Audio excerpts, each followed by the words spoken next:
खुलुमबाय बे समाव बड'लेण्ड एंखं टेलिभिजननि स्टुडिअ'आव आंनि हा ब्रह्म दिनैनि गाहाय रादाबफोराव दङ।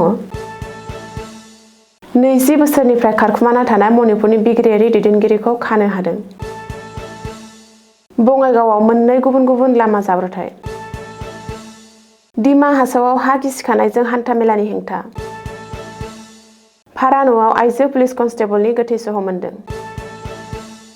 दानिया फैदो आबुं रादाबाव।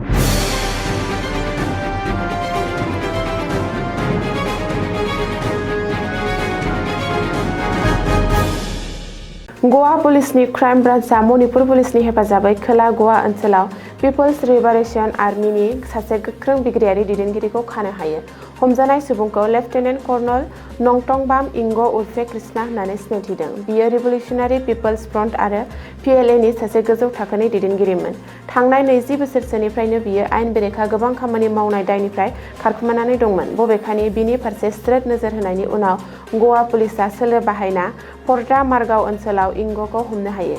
बेनि सिगां मणिपुर पुलिसआ थांनाय 5 जुन खालि लिलंनि साखाथियाव रां दाबिनायनि दायाव सनासाम सनामातुम आरो येंककपाम प्रेमसन मुंनि सानै सोद्रोमाखौ हमनो हानायनि उनावनो इंगनि गुमुरनि बागै मिथिनो मोननाय जादों। कास्टडियाव लांनायनि उनाव इंगखौ दिल्ली फारसे लांनानै मणिपुरसिम लाबोयो आरो आयेनारि नायबिजिरनो थाखाय थौबल जिल्ला पुलिस हेडक्वार्टाराव दोनथ'नाय जायो।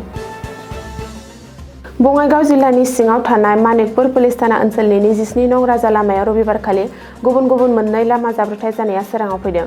खौरां मोननाय बादिब्ला गिबि जाब्रबथाया 1 नं नवापारानि साखाथियाव बङाइगावनिफ्राय बरपेटा रड फारसे दावबायनाय समाव गंसे फर्चुनार गारिया कन्ट्रल गोमानायनि जाहोनाव जाब्रबथायजों मोगा-मोगि जायो।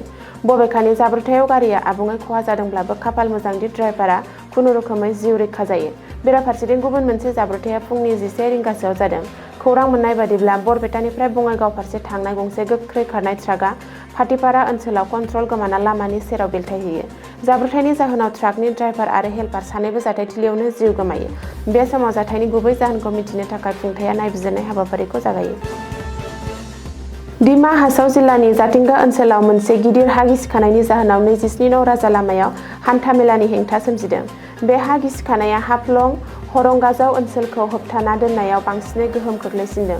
रिपर्ट बायदिब्ला थाद'नाय गैयाजासे लान्थ्रियै अखा हाबाय थानायजों हाजोनि हाया गुरै जाना राजा लामायाव गिसिखानानै होथेफैना लामाखौ आबुङै बन्द' खालामदों।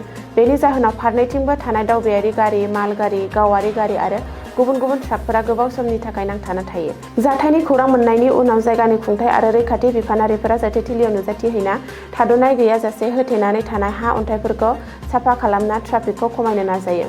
बे समाव मावख'गिरिफोरा लामाखौ आबुङै फोसाबफिनागौमानि जाथिंगा हरंगाजाव लामाजों गोनांथि गैयाजासे दावबायनायनिफ्राय गोजानाव थानो खावलायो। बेनि अनगायैबो ट्राफिकनि बिबांखौ थाबैनो खमायनो थाखाय दासान्दि लामाखौ बानायफिननाय हाबाफारिया सोलिगासिनो दं। सासे 28 बोसोर बैसोनि आइजो पुलिस कनस्टेबलखौ गुवाहाटीनि कहिलिपारायाव गावनि भारा थानाय न'नि सिङाव थैना थानाय थासारियाव मोननो हादों। जिउ गोमानाय आइजोखौ आसाम पुलिसनि कनस्टेबल आरो धेमाजि जिल्लानि गीतिका मेस होननानै सिनायथिनाय जादों। नसुंसेफ्रा बिनि थाग्रा खथानिफ्राय मोनामनाय मोननायनि उनाव बे जाथाया सोराङाव फैयो आरो बिसोरो जायगानि खुंथायनो बे जाथायनि बागै फोरमायहरो। जाथायनि खौरां मोननायनि उनाव दिसपुर पुलिसआ जाथायसालियाव नुजाथिहैयो आरो गोथै सहखौ बोखाङो। बबेखानि सहखौ नायना आइजोखौ माखासे साननि सिगां थैना थादोंमोन होनना पुलिसआ रिपर्टआव फोरमायदों। बे समाव थैनायनि थि जाहोनखौ मिथिनो थाखाय गोथै सहखौ गुवाहाटी मेडिकेल कलेज हस्पिटालाव पस्टमर्टेम खालामनो थाखाय दैथायहरनाय जायो। दिनैनि रादाबा एसेनोसै, गोजोन्थों।